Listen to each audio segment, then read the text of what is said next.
السلام عليكم ورحمة الله وبركاته. في جملة كلنا بنسمعها بتقول الأطفال أحباب الله، بس هل هم فعلا بيفضلوا أحباب الله لما بيقعدوا على كرسي الأسنان؟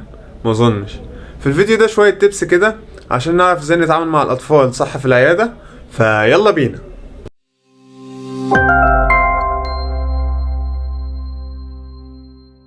أول حاجة اعرف اسم الطفل وناديه باسمه أو دلعه، الأطفال بتحب الكلام ده أوي.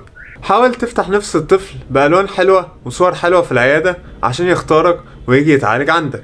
حاول تفهم شخصية الطفل اللي قدامك وتشوف هل هو شخصية لطيفة وبتيجي بالكلام الحلو فتكتر له منه، ولا هو شخصية عنيدة ومبتسمعش الكلام فساعتها ممكن تلجأ للعنف.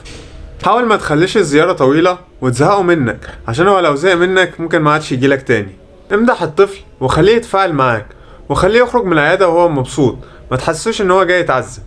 لو لقيت الطفل ابتدى يعيط ما تتوترش وحاول تطمنه، العياط شيء طبيعي عند الأطفال، المهم انك تعرف تتعامل معاه وتقدر تشتغله حتى لو استمر في العياط. الطفل هتلاقيه خايف من دكتور السنان بصفته حد غريب، بس انت مجرد ما تهزر وتضحك معاه وتلطف الجو هتلاقيه فتح لك بقه بمنتهى الشطارة. ممكن يكون الطفل اتعرض لتجارب سيئة قبل كده مع دكاترة السنان، فهتلاقيه جاي بفكرة مسبقة وحشة نتيجة تجارب قديمة، فهتلاقيه بيتعامل معاك وحش او خايف منك.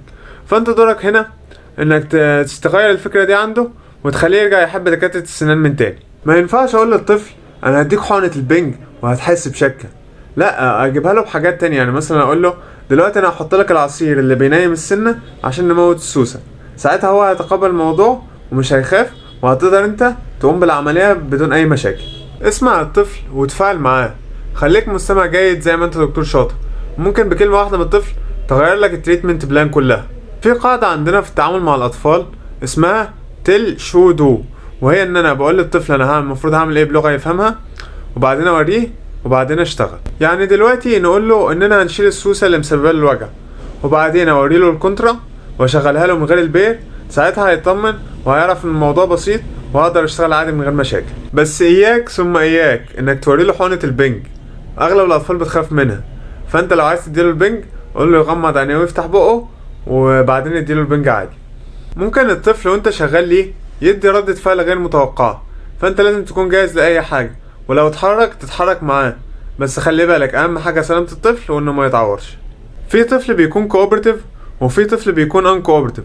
لو الطفل مش متعاون خالص ساعتها بنلجأ لحل التخدير الكلي، وساعتها نقدر نشتغل في بقه زي ما احنا عايزين. الاهل ليهم تأثير كبير قوي على الطفل، فانت لو معرفتش تمانج الطفل ساعتها ممكن تلجأ لحد من اهله هو عارف اكتر منك وهيعرف ازاي يهندله.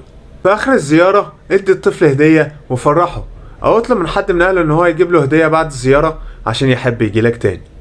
وفي اخر الفيديو مش هوصيكوا تعملوا لايك للفيديو وتشتركوا في القناة بتاعتنا وتفعلوا زر الجرس وتسيبوا كومنتات حلوة كده تقولوا ارائكم فيها. والسلام عليكم ورحمة الله وبركاته.